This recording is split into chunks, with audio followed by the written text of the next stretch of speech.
It's time for a Big Blue Kickoff Live. Nobody can ever tell you that you couldn't do it, because you did. On Giants.com. You know what I saw? New York Giant pride. And the Giants mobile app. We'll punch you in the nose for 60 minutes with a relentless competitive attitude. Part of the Giants Podcast Network. Let's go out there like a bunch of crazy dogs, have some fun.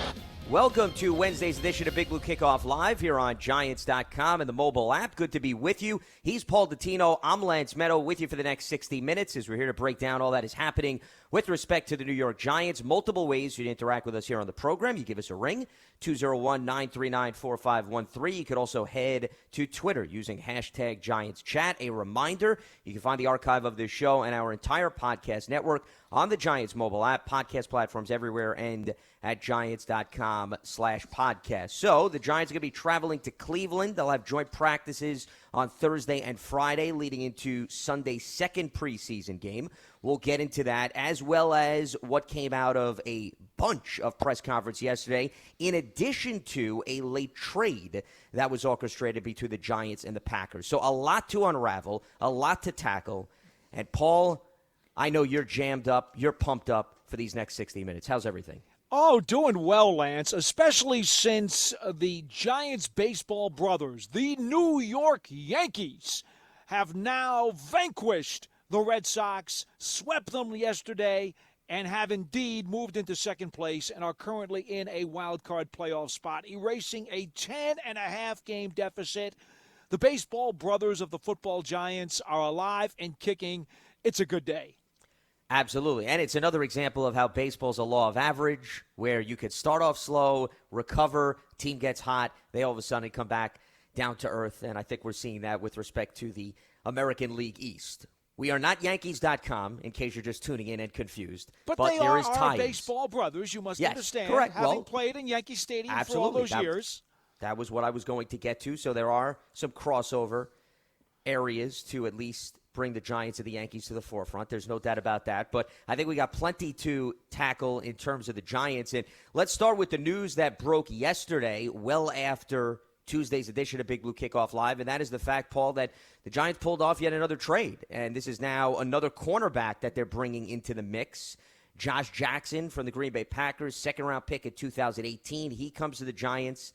Isaac Yiadom goes to the Packers. Remember, they had acquired Yiadom on September 3rd last year, so this is the second time in as many off seasons that he is being traded. And it just goes to show you the Giants are still fine-tuning the back end of the roster, specifically in the secondary, always looking for ways to improve. But I think Josh Jackson is an example, Paul, of a player that I think needed a fresh start. You know, they were definitely putting him under the microscope over the course of this preseason, over the last few years in Green Bay. And sometimes a player, you put him in a new environment, it's just what the doctor ordered, and this may be one of those circumstances. Well, they really liked him coming out of Iowa when they drafted him in the second round back in the 18 selection process. And you have to figure, like, okay, he has a really good rookie season, starts half the year, double digits in passes defensed, shows a willingness to tackle, looks like the arrow's pointing up. Now, remember, who was there in 2018 in Green Bay, Lance? Patrick Graham. Correct. And so even though he was only the linebackers coach and not the defensive coordinator per se, he obviously knows a lot about Josh Jackson. And so he has seen him at his best. He has seen the potential that he can bring to the table. And I would have to assume that Patrick Graham had a lot of input into this deal. Now, having said that, what happened subsequent to that in Green Bay? It didn't go well.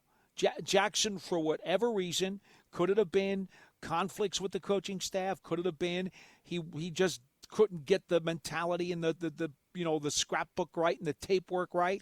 I don't know. I have no idea what's wrong with him right now because I haven't talked to anybody in Green Bay. But what I do know is this. A second-round pick who showed a lot of potential as a rookie subsequently went through 2 subpar seasons during which he was benched, he was inactive.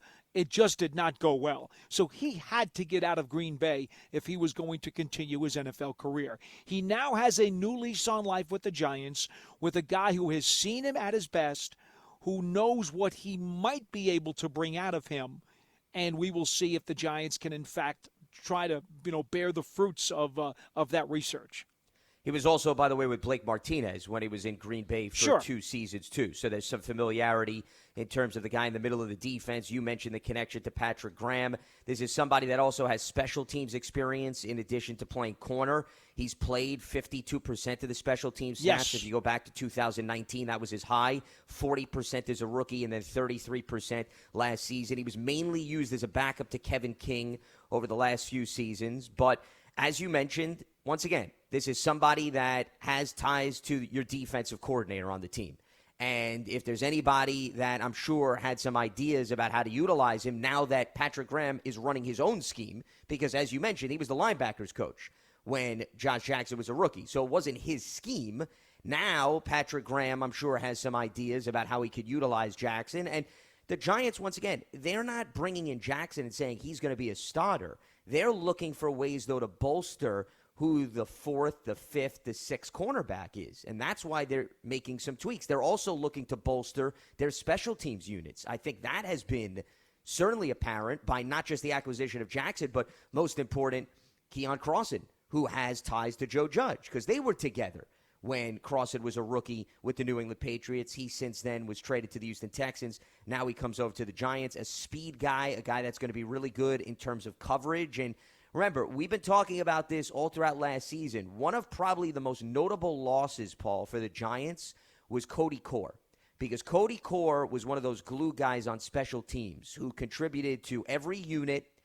And he reminded me a lot of Dwayne Harris, if you remember, who was a guy that you knew you could rely on game in and game out. When you lose a glue guy like that, you don't necessarily find one guy that's going to fill the void. You got to sometimes find 3 or 4 guys. And I think they're looking for that glue guy, and maybe they found that in a guy like Keon Crossan. But you are listening to Wednesday's edition of Big Blue Kickoff Live. We'll see whether or not we can get Paul back up and running. We're talking about, obviously, some of the new additions to the Giants roster with respect to special teams as well as the secondary. And this is a very fluid situation with respect to the Giants roster. This is a situation where you're going to see roster moves all throughout the finalization of the 53-man group, because this is what teams are doing right now. Remember, they had until 4 p.m. Eastern yesterday to get the rosters down to 85. So everybody needed to cut 5 players, and the Giants did make some changes. They were able to put a few guys on IR. They cut ties with Alfred Morris, the veteran running back. And one of the things that at least most people anticipate is, A, you're going to have some teams that let go of veterans to give them an opportunity to latch on with other teams, especially if they had no anticipation of them staying on the 53-man roster. So that's one trend that you're going to see. And then the other trend is maybe you have a young guy on the roster and you just don't think that that young person is somebody that fits into your plans, whether it be on the roster or the practice squad. So as a result, you cut ties and see whether or not they could jump aboard onto another team. So, those are, to me, the 2 schools of thought that are playing out right now in the National Football League, and the Giants are no different. But what's different about this period now is the fact that we went from 90 to 53, and previously we had 90 to 75 to 53. Now they've added in some additional cuts, and while I would argue I don't know necessarily if it has a great deal of value, I think it's more of letting some veterans and younger guys, if they really can't find the spot on their current roster, give them a chance before the preseason and training camp wraps up so that they could join forces with another team. So it looks like we've got Paul Dottino back up and running. Paul, we were talking about, before I jumped into the structure of the preseason, I was setting you up in terms of Keon Crossan and what he could do because of his versatility on special teams. Well, Crossan last year in Houston had 12 combined tackles on special teams, which was tied for 6th most in the National Football League. So there is no question that he is being brought here to bolster the special teams. I don't think there's any doubt about that at all. Jackson, I don't have his production numbers off of specials. I'm sure that's a component here. As you mentioned, he has played some special team snaps, so it's got to be something that they have considered. But I think, to be frank with you, I look at Aaron Robinson. If this is not just a special teams move, but if it's more of a depth at cornerback move, because I don't think they're going to be able to count on Robinson. And the fact that he hasn't been able to do anything on the field, as every day goes by, Lance, you have to think more and more that the IR list is going to become a bigger possibility. Well, the more time that a player is unavailable in training camp and they're not out there, clearly the coaching staff doesn't have an opportunity to evaluate them. So I think that's one red flag, and you have to start moving forward thinking about your depth. So I'm wholeheartedly with you there. You always then can consider the PUP list, too, as a possibility. But, yeah, as far as Aaron Robinson is concerned, the core muscle surgery that we brought up on the show has limited him. On top of that, Paul, he's a rookie, so he has no NFL experience, and he hasn't been exposed to any gameplay. So you're going to want to bring in somebody with a little bit more experience who you feel good that can maybe slide in a pinch, and also who you can at least evaluate over the next few weeks. The worst thing that could happen to any young player, more so than a veteran. So, for example, I don't want to get too off topic, but to me there's a distinct difference between Kyle Rudolph being sidelined and him missing time versus an Aaron Robinson or Kadarius Toney, because Kyle Rudolph has been in the NFL for years, okay? Him missing practice time, him missing a preseason game is not necessarily detrimental to the well-being of your team. Granted, he still needs to build some chemistry with Daniel Jones. I'll give you that. But as far as experience, I don't think that's necessarily a make-or-break type of situation. But as far as the rookies, yeah, you want to get them some work. You want to give them some familiarity, not just with the quarterback or the opposition that they're going up against. You want to make sure that they understand the speed of the NFL is a lot different, Paul, than what they're going to experience, or what they have experienced, I should say, on the collegiate level. Yeah, we are in complete agreement, Lance. I don't think there's any doubt about that. And quite frankly, we also have to throw Emerson Smith into that same boat. Sure. He has done very, very little, with the trainers on the side out of the field during training camp. And again, as that clock continues to tick, you have to wonder about Smith and Robinson being more redshirt rookies than anything else. I mean, that's just a fact. They are going to be so far behind when they even get the opportunity to get back on the field. Is it even worth bringing them onto the 53 at that point? All fair questions, because you have some options with respect to assuming guys pass through waivers. You can put them on the practice squad. You can IR them, and you can put them on IR, remember, once they make the 53-man roster. That's the big thing.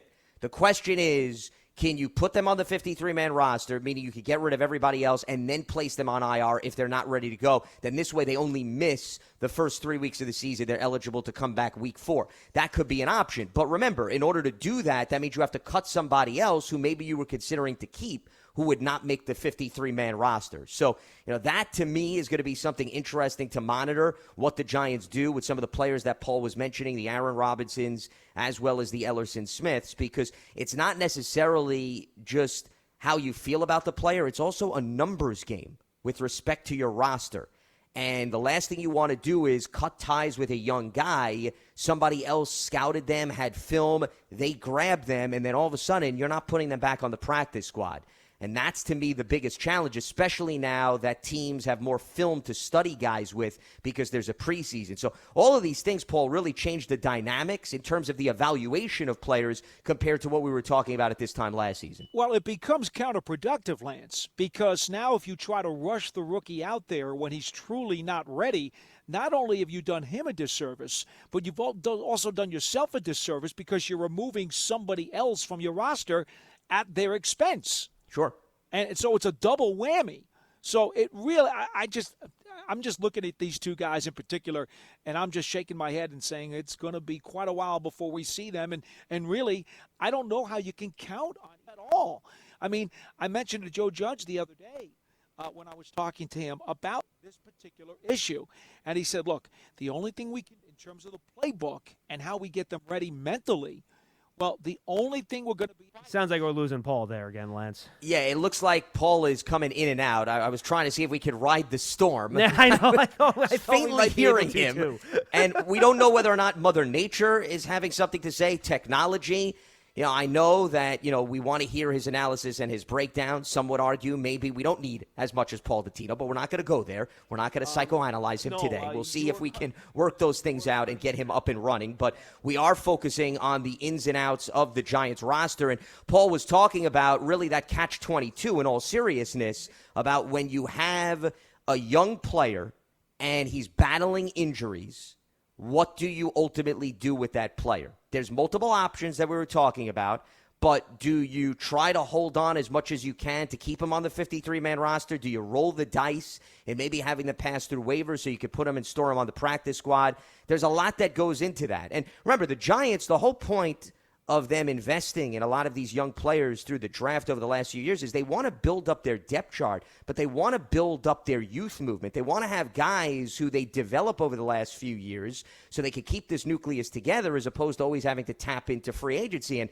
not to get off topic, but this even goes into something that John Mara spoke about when he was interacting with the media, and he was asked about, why has it been a bit troubling to solidify the offensive line, maybe some other positions, and he said, hey, it's a combination of missing on some players in free agency and also missing on some players in the draft. So that's why you don't want to lose these young players, because you want to be able to develop them and groom them because they're so valuable, A, from a financial standpoint, since they're on rookie contracts. That's number one. But number two, when you have a young group that plays together, you're not worried about bringing in constantly new faces and new names. And whether it be Jason Garrett or Patrick Graham, they can build continuity on that side of the ball. So that is so critical in terms of making sure that these young players are comfortable and ready to go. And the last thing you want to do, and this was something that Paul was talking about, is you don't want to rush them on the field when they're not 100%, because they can re-aggravate an injury, and then that'll set them back even more. That's number one. And then number two, if you're not putting them on the field when they're 100%, they're not practicing full go. So it sort of defeats the purpose of actually having them out there. That's one of the reasons why, and Joe Judge has been pressed a lot and asked about Kadarius Toney. And one of the things that he mentioned yesterday during his press conference with respect to Kadarius Toney was the fact that Toney was dealing with COVID. And there's a lot of players, not just on the Giants roster, across the NFL, that have had different experiences when dealing with COVID. You don't have one blueprint. You don't bring back one guy after a week, and now we will have Paul Dottino returning. As I was talking about, Paul, the ins and outs of roster decisions, but one of the things that is somewhat connected to what you were bringing up was Kadarius Toney, for example. And Toney's a little bit different because Toney's not necessarily dealing with a major injury, but he was also slowly recovering from COVID. And I thought Joe Judge made an important point where he said, hey, the way that, for example, Will Hernandez recovers from it is very different than Kadarius Toney or Graham Gano. You can't treat all of the players on one straight even line and assume that their recovery time is going to be identical from the other guy. Correct. I think when we were breaking up earlier, that's what I was trying to describe, that Joe Judge had said directly to me that each of these guys are a separate case. And one thing that you do have to do, and this is very specific, give them small bites, because there's no way you can afford to overwhelm them. Then you've lost them completely. You'll never get anything out of them right away.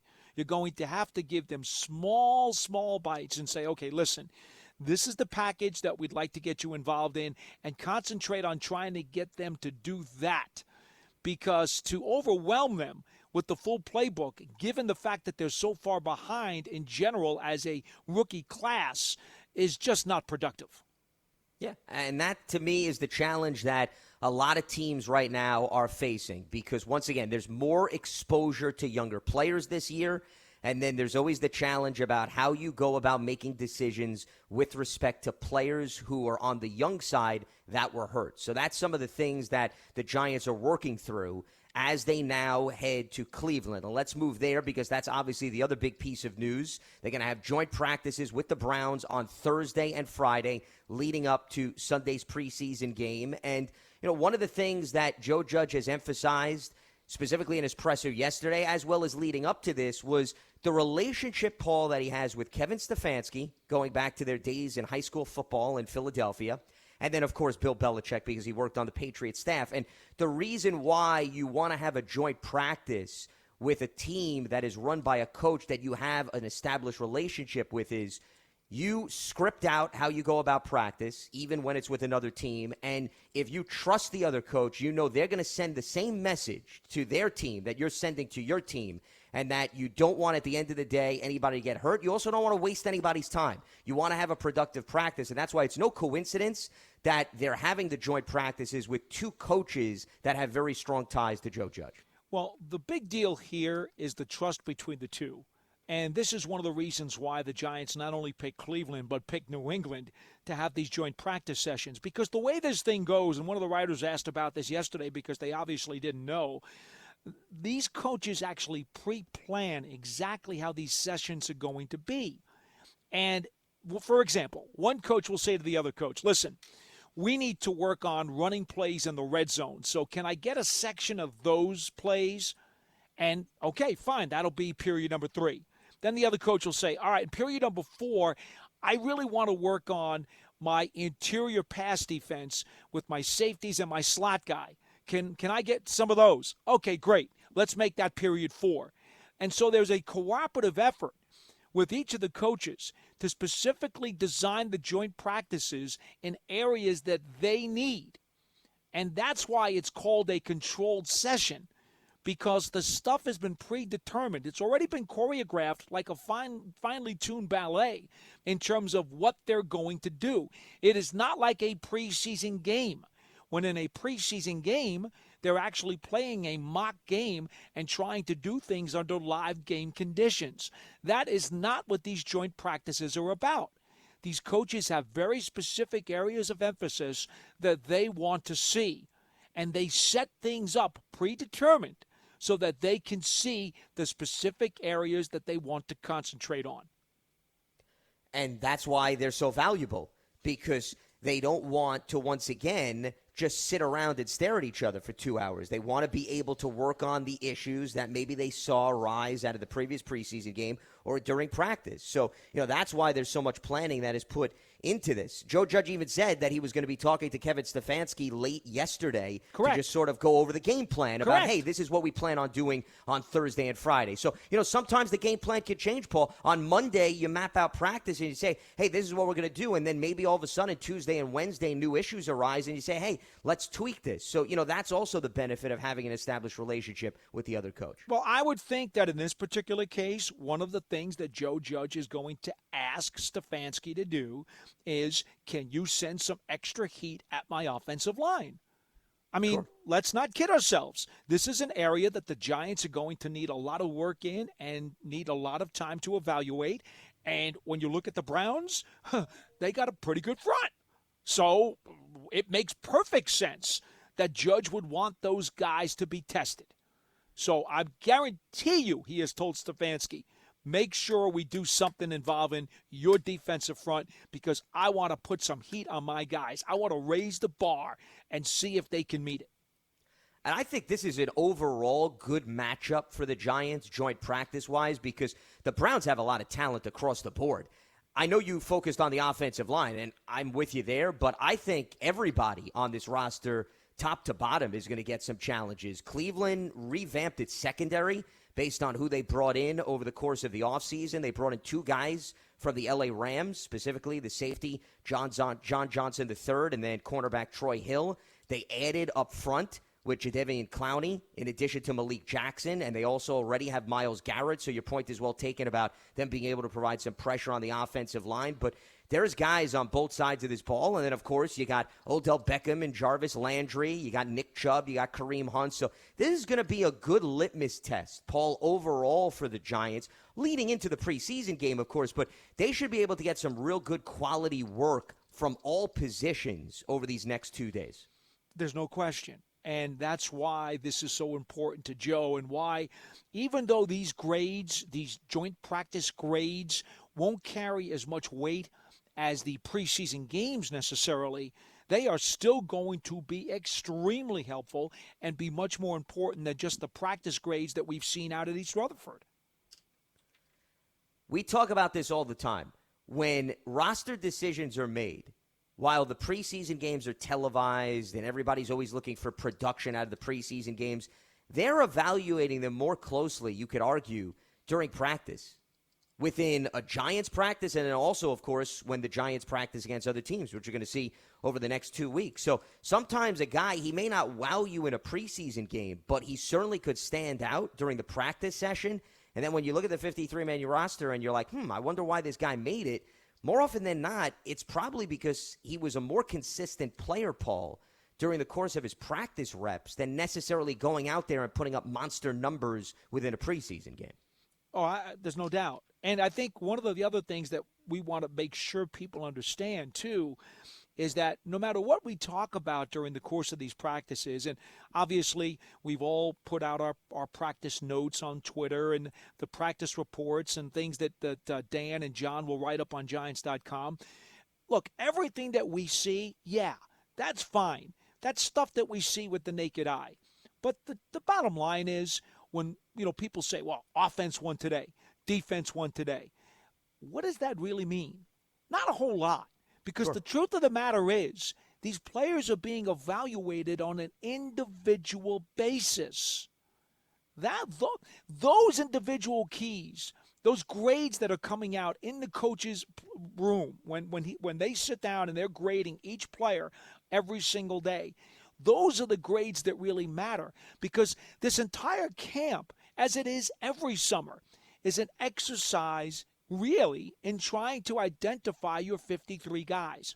This is not about the team as a whole and, defense needs to win today and the defense has to get better today. This is more about identifying who your guys are going to be. In a way, I don't know how I can say this, Lance, except it's not big picture stuff.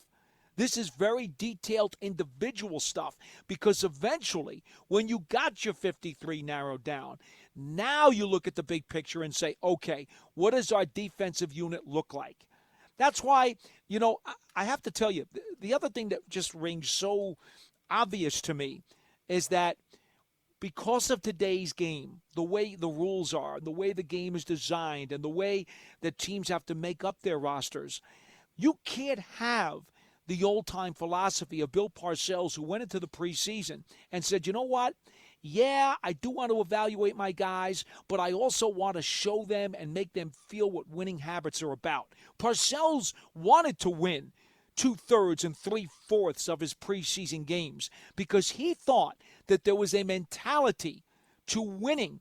And if you taught guys in the summer that this is good, this is how we win. Here's an example of what it feels like to win if you do what I say, if you follow the veterans who are out there doing what they do. Bill used to really believe that that was an important ingredient into having a successful regular season. You can't do that today. The way the game is designed today, the preseason truly has to be an evaluation for your 53. You can't build as much of that big picture team stuff that you were able to have years ago. It's just not possible. And look, that's one of the many things that aren't possible anymore. Bill Parcells could not coach today, not with the sensitivities that you have in today's game. Well, times have definitely changed, but the other thing I was going to add to the big difference is, given the injury risk, not to say that there was an injury risk back then, but the technology, the advancement of treatment and all of that, they're not going to put players out simply so that they could build a winning culture, which is what you're talking about, especially if that means they could lose a guy for half the season. I just don't think teams are willing to take that risk, Paul, compared to what went on during Bill Parcells' day. Well, they can't. Why? Because of free agency and the salary cap. That dreaded salary cap again lurks its ugly head because you're in a situation now where if you get one of your guys hurt, okay, you are in deep, deep trouble because if he's one of your higher paid guys, your salary cap gets crushed. And that's the double penalty. Sure. You don't just lose that guy because he's hurt. Now we don't have him available to us. No, you now get your salary cap crushed. And the chances of you going out and getting even a comparable player who's half as good as that guy is nil and none. You're going to have to pick up some guy on the street who probably is a third or fourth string caliber guy, and so you get a double penalty. So that's another reason why the preseason games are terribly watered down. Again, that salary cap, it always comes back to that because that has done so much to change the game. The financial repercussions of the National Football League. 201-939-4513 is the telephone number. You can also use hashtag GiantsChat on Twitter. A reminder, limited Giants season tickets are on sale now for the 2021 season. In addition to ticket savings, membership benefits include access to exclusive events, experiences, pre-sales, and more. You can lock in your seats starting at just $200. Call 888 NYG1925, or visit Giants.com/tickets for more information. Also, don't miss out on your chance to experience a premier hospitality experience. Watching Giants games at world-class concerts in 2021 as a Giants suite partner. Limited full-season locations are available, or place a deposit for individual games. Call 888-NYG-1925, or you can visit Giants.com/suites for more information. Lance Meadow, Paul Dottino with you here on Wednesday's edition of Big Blue Kickoff Live. Good to have you aboard as we have been focusing on some of the Giants' recent transactions, looking ahead to their joint practices with the Cleveland Browns. Now, I know, Paul, on yesterday's episode, you had reviewed the majority of the press conferences, but I do want to highlight a few things that I thought were interesting that maybe you didn't get to on yesterday's program, because we had a lot of people talk from the front office, from the coaching staff, as well as, of course, the players. And one of the things that came up, considering the Giants are going to be going up against the Cleveland Browns, was revisiting the Odell Beckham trade. And Dave Gettleman was asked about it, as well as a few other individuals associated with the Giants organization. And when you look back, and this is why it's so important for a number of years to go by, when you look at what the Giants got in return and what they've contributed, and also, I would argue, what other teams have had to settle for when they've traded away star wide receivers. For example, like Julio Jones, the recent trade. That deal, okay, from a comparison standpoint, does not look too bad. And that's why it's so important to wait for a few years to go by.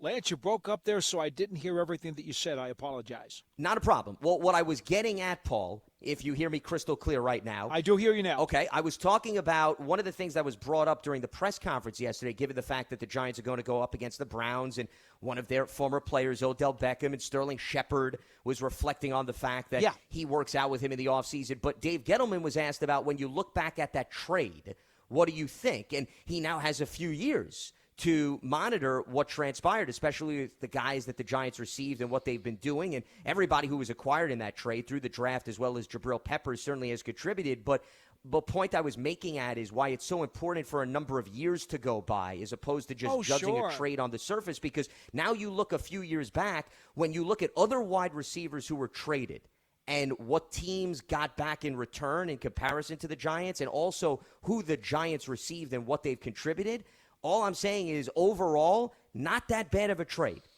It was a really good trade. I mean, consider Peppers and Lawrence, and then consider the money that they were able to clear out under the cap, even though they took that initial dead cap hit. There's no doubt that the Giants won that trade. I thought they did then. Most did not believe me, but I thought they won it right at the beginning. It became apparent when other receivers were traded for even less than what the Giants got. You had to understand that Gettleman had won the trade. And now, when you look at it even years later, I think it's even more apparent. But yet I don't see anybody who ripped Dave Gettleman for that deal apologizing to him or even backtracking. They seem to just want to smash this guy. But, hey, whatever. Bottom line is this. Odell Beckham Jr., because of his injury history, which has continued during his tenure in Cleveland, has to be considered a guy who is probably never going to reach his full potential and never provide you the production per dollar that he should have when he came out of school. Well, I think part of that is the injuries. That plays a role. Of course, it's a huge part of it. Of course, in terms of the evaluation of a player. I wouldn't say somebody's career is over yet. So I didn't say let's it's see over. what happens. No, I'm not saying that, but I wouldn't you rule a career overall, I guess, at this point with respect to a player. Hall of Fame talent when he came out. I think we all saw it. A Hall of Fame talent when he came out. But the way things have gone to this point, it's going to be pretty hard for him on the second half of his career to produce Hall of Fame numbers after the kind of injuries that he's gone through. I mean, that's just a fact. Lance, I don't see how he can be what he was given all of the serious injuries that he's gone through. We're not talking about hangnails here. Yeah. He's had some pretty nasty stuff. Well, and that's why I think it'll be interesting to see, can he put together a string of 3 to 4 seasons, let's say, where he stays on the field for 15 to 16 games, because he did that in 15 and 16. And then, unfortunately, from 17 to the present day, with the exception of 2019, when he did play in all 16 games, he's had seasons where he played 4 games, he played 7 games, he played 12 games. And durability and availability is something we always bring up on this program. But if you're going to take it to the extent of Hall of Fame status, yeah, I mean, you have to play a high volume of games to be able to get those numbers to a level where they're consistent. And that, unfortunately, is what's held him back. It's not a question of talent with respect to Odell Beckham. It's a question of availability and reliability on the field. That's the million-dollar question. No doubt. And I think, unfortunately, when, again, you have the economic situation the way it is in the league, and you have a guy who has 2 or 3 outstanding years, and then there's a prerequisite that says, okay, now you're going to have to wind up paying him the value of his other competitive type players at his position. Well, now you got to squeeze your salary cap and say, all right, well, the market says we got to pay him this. And that's, again, this all comes down to the economics of the game, which then make things a little bit ugly and put you in a very risky situation, because if the guy is unable to stay on the field, you get double penalized. That's just the way it is. 201-939-4513. That is the telephone number. Lance Meadow, Paul Dottino with you here, Wednesday's edition of Big Blue Kickoff Live. Let's open up the phone lines as we've been covering a variety of topics related to training camp and the upcoming joint practices with the Cleveland Browns. Terrell is in Atlanta, and he joins us right now here on Big Blue Kickoff Live. What's happening, Terrell? Nothing much. How you guys doing today? Hi. We're doing very well. What's on your mind? I was just listening to Dave Gettleman's press conference yesterday, and it made me wonder. I just wanted to ask you guys a question. What are the 3 best moves you think he's made and the 3 worst moves you think he's made? And I'll take it off there. All right, Terrell. Appreciate the phone call. Well, if you're talking about some of the moves that have really helped turn things around, I think you got to look at free agency last year, Paul. When you talk about the additions of James Bradbury and Blake Martinez, I mean, how can anyone complain about what those 2 players provided for a defensive unit that you knew had to pull a 180? And then when you look at their durability and then what they provided last season, I'd put that right near the top of the list. Well, it's pretty hard to ignore the signing of Logan Ryan. It's pretty hard to ignore the trade for Leonard Williams. I mean, to limit that list to 3 would be pretty hard to do, because he's made so many outstanding moves. Now, Dave has also made some, by his own admission and by John Mara's admission, he's also made some moves that just did not work out well at all. In fact, fell flat. I mean, look at Kareem Martin, look at Stewart, look at Morrow. Golden Tate, I would say, probably didn't work out as well as they wanted to either. There's certainly been ones that didn't go well as well. I mean, look, that's the thing. There's nobody, even the Hall of Fame front office guys, don't have a ledger that's only positive. I mean, if you're a GM in this league, you're going to have positive and negatives. There are going to be lists on both sides. There's no way you're going to have a full 100% positive ledger. It's impossible. Well, that's why the draft is so important, because if you do slip up on a free agent move, maybe you can absorb that hit because of what you get in the draft. So that goes without saying. Now, he was actually asked about the 2018 draft class, because Dave has been on the record, and I think most of us here on this program would agree with those sentiments, because to me, draft grades are absolutely ridiculous when they give them out the night of the draft, as if you know exactly what a guy's going to do immediately after he gets drafted and he hasn't played one NFL snap. But he was specifically asked about the 2018 draft, and he was asked about Saquon Barkley, and he said he does not regret selecting Saquon Barkley, despite the fact that he tore his ACL, and I would agree with those sentiments. I don't think you can all of a sudden start regretting a draft, because once again, I've brought this up many times, Paul. Do you really think anybody within this Giants organization, when they took Saquon Barkley, they anticipated, a few seasons into his career, he's going to tear his ACL in week 2? Come on. I mean, let's not be silly. You can't have a crystal ball to predict that. He mentioned Will Hernandez, bounce-back season this year, an important season, final year of his rookie deal. Lorenzo Carter, unfortunately, got hurt last year with the torn Achilles, but was showing some positive flashes. B.J. Hill's been a consistent contributor. He's not necessarily an every down guy, but he's a guy that's been in the rotation. And then Kyle Loletta and R.J. McIntosh are no longer on the team. They just parted ways with McIntosh. Now, Loletta was a 4th-round pick. McIntosh was a 5th-round pick. They did not have any picks beyond the 5th round in that draft. So, you could say clearly the jury is still out, Paul, with a few of the guys from the 2018 draft class. But the reason why the jury is still out is mainly health issues. Correct. More so than anything else. No, there's no doubt. I mean, look at it. His first 4 picks in that draft are still with the team. 4th and 5th rounders, not. The first 3 guys are in all likelihood starters in Barkley, Hernandez, and Carter. I think we all believe they're going to start week 1 this year. I mean, again, pending Barkley's health. But I think we believe that. And B.J. Hill's a rotational player. There's nothing wrong with that draft. And that was his point. His point was that the majority of that class is still on the roster with an opportunity to contribute. And now, once again, the top 3 guys, critical years for all 3. Sure. Because the fact that they're either coming back from injury or in Hernandez's case, it was more of COVID.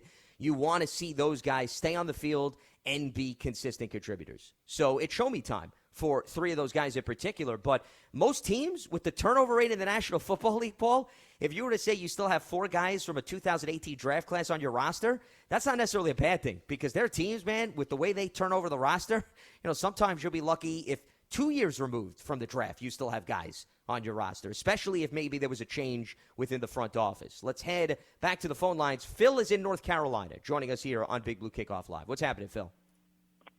Yeah, hi, guys. Thanks. Hi. Appreciate your show. Hey, so I wanted to comment on the 2018 draft class because that was a sore subject. But before I say that, I'd like to, for the record, say I was in favor of the Odell trade. I thought we got, at the time, good value. Whenever you can get draft picks and so forth and a good player like Peppers, I was in favor of that. And so I'm glad I think it's worked out well. And so I'm still, my position still holds firm. The 2018 draft class, I was on the record from the beginning and then still am that, I didn't see the logic of drafting a running back number 2. And I don't propose ever doing that, especially I can probably rank from Giant history, our 2nd round, 3rd round, and later round running backs are the greatest in team history, not our 1st round picks. And there's been many. We've had many 1st round picks that running backs have kind of flamed out. Not saying Rodney Hampton was a 1st round pick. You know that, right? Yeah. I know. Tiki was a 2. I'm older than you. Older than you, Paul. But, well, Tiki's a 2. Tiki's a 2, and Rodney was a 1. I said Tiki. Well, Tiki's better than Rod, right? So, yeah, he had a longer career. That is true. That is true. There's no doubt about it. I think the one thing to keep in mind about the 2018 draft, and again, circumstances are at play here, but Darius Geis was a guy who a lot of people coming out of LSU thought was going to be a superstar back. And for those who did not want Barkley in the 1st round, the thinking was from most of these folks, you'll be able to get Geis in round 2 and he's going to be a superstar back. Well, it turned out Washington did draft Geis in round 2. And he's out of the league now because of a variety of circumstances, some of which have nothing to do with what's on the field.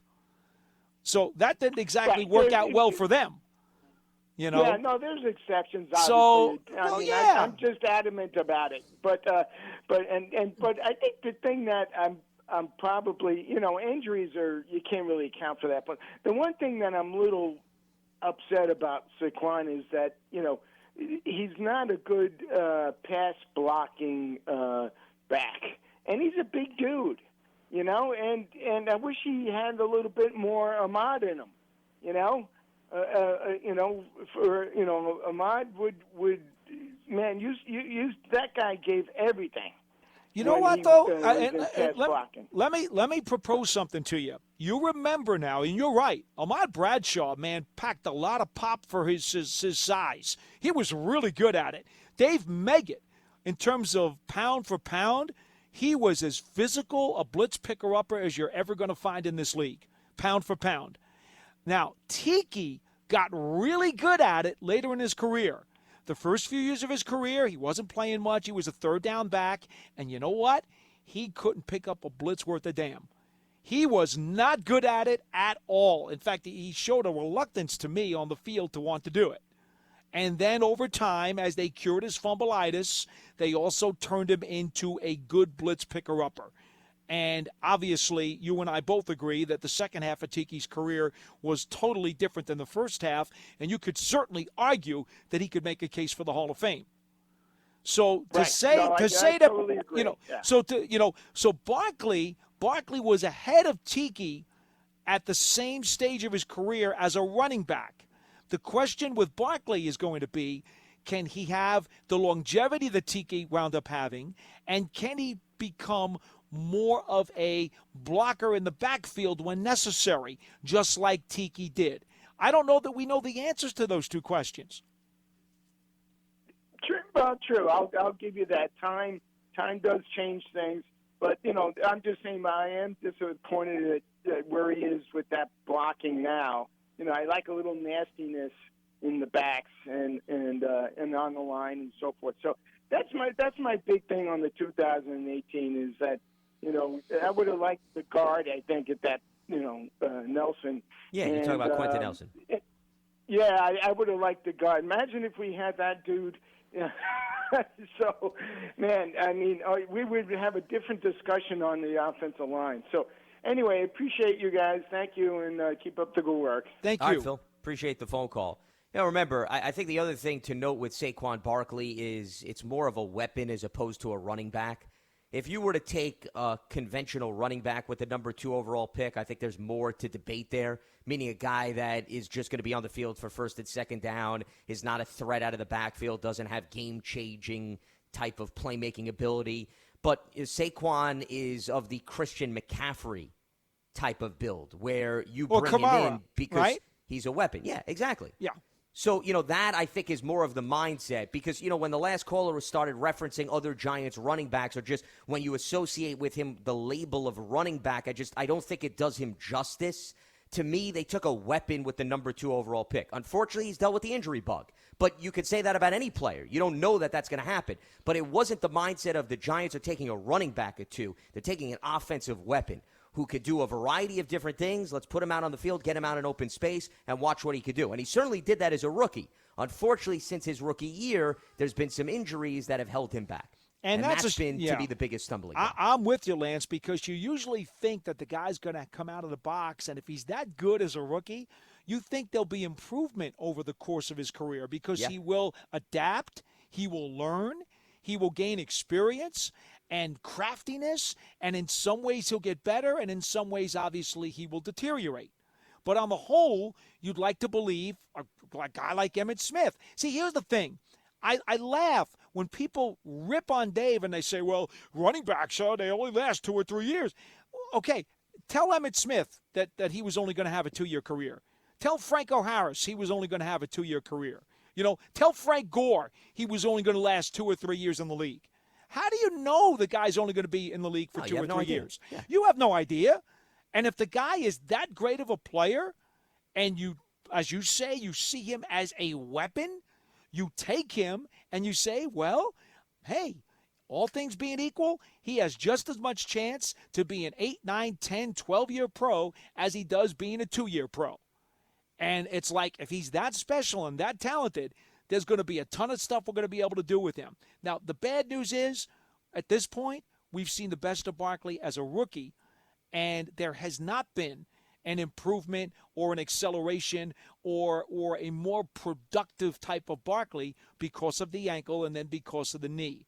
Now, if, and it's a big if, we get that. The world is full of ifs. That's what we have. We have as many ifs in this world as we do grass blades and trees, okay? But if Saquon Barkley is able to rehab to the extent that Jamal Charles and Adrian Peterson did, well, then he's got more Pro Bowl seasons left in those legs. And for the Giants' sake, they need that because that's what will make, ultimately, Dave Gettleman's pick worthwhile. Sure, because you're going to add more value in the long run as opposed to what happened in the short term. Let's head back to the phone lines. Jason's in Connecticut joining us. What's happening, Jason? Hi, how you guys doing? Hi. Doing all right, Jason. What do you got for us? Thanks for taking my call. I have just 3 points I want to make. The first one, of course, isn't directed to you two. You guys are very well versed with the Giants. So this is more in line to when I hear some of the fans calling talking about the offensive line. Now, granted, yes, there needs to be some improvement, tangible improvement, and I think we all get that. But I think the over-obsession and the complaining about the offensive line, in my opinion, is starting to get a little too much with the fans. If you look at the game on Saturday, now, granted, it was a preseason game. There was no, stunts or nothing, no crazy blitzes that the Jets threw. So I do get that. But if I'm not mistaken, Thomas and Peart were the two highest graded players on offense. Hernandez, to me, in his new position at right guard, looked really good. Gates looked good. The other guard we had in place of Lemieux didn't play well. But 4 of the 5 starters, in my opinion, played very well. We have Solder as a backup. Harrison, who's played in the league a few years, started for the Jets, I think, a few years, and has some versatility of playing guard. I thought for the most part, now Peart did give up a sack, of course, and, it wasn't a great play, but for the most part, I thought he played well. And I'm listening to some of these fans like, all right, there's going to be cuts coming up, but who do these fans exactly want to play? The front office has said, and Judge, they're committed to the 5, the young group. So there's going to be a swing, and we've signed Larson. So to me, I think our line is going to be fine. Will there be a little up and down? Yes, but I think we're on the right path, and it's kind of getting annoying trying to listen. When I listen, I don't listen every day, but sometimes fans just call in and just lambast the line, and it's like, to me, it's just a little too much. Am I far off on that comment? Jason, it's really simple. When you have a young offensive line, if they don't get experience and they don't play together, they will never get better. The problem is there is so much impatience because over the last decade, the Giants have had plenty of losing seasons. And I think that this line, unfortunately, gets hit with heavy criticism because people have compiled their impatience and their disgust and taken out their frustrations on these guys. Whether or not it's justified doesn't seem to matter because people want the instantaneous results and they no longer want to wait for these guys to actually prove themselves. Yeah, we need to see this group perform in the regular season, number one, against starting caliber defensive players. I think that you need to really wait for to see what this group could do. And they got off to a slow start in the preseason game, but they did regroup a lot of those players you mentioned. So it's a matter of it's still a relatively small sample size, and Matt Peart only played 15% of the offensive snaps last season. So they got to get this guy on the field in any type of environment to know what exactly he could do. So I think that's important to note as well. What are your other 2 points, Jason, real quick, because we're up against the clock here in terms of wrapping up? Yep. 2 players that I thought played well, and I hope we find a way to keep one of them. To me, I thought Shelton, that big run stuff on 4th down, was amazing. I'm hoping he's our starting nose. I think he will be. Yes, and then I'll make this quick. David Sills, to me, now I know it's a short sample size, but to me, he needs to make the roster. I think he's going to be one of those players if we cut him, I think we're going to regret. And I don't know if anybody's mentioned his name, but to me, he reminds me of an old receiver used to have, Joe Jaravicius. I've been saying that now for a while. You're right. He is a Joe Jaravicius clone. He's been the star of training camp, but I think they're going to have to give him some opportunities on special teams to see if he can give them some value there as well. And Jason, we appreciate the phone call. Appreciate some of the players that you listed. We actually brought them up on Monday's show, too. The 2 guys that he named, certainly highlights from that preseason game. That is going to do it for Wednesday's edition of Big Blue Kickoff Live. We'll be back up and running on Thursday at 11 a.m. Eastern as we'll look ahead to the first joint practice with the Cleveland Browns. A reminder, this is part of the Giants platform everywhere through Big Blue Kickoff Live. You can hear it on Giants.com/podcasts. For Paul Dottino, I'm Lance Meadow. Enjoy the rest of your Wednesday, and always stay locked to Giants.com. Have a good one.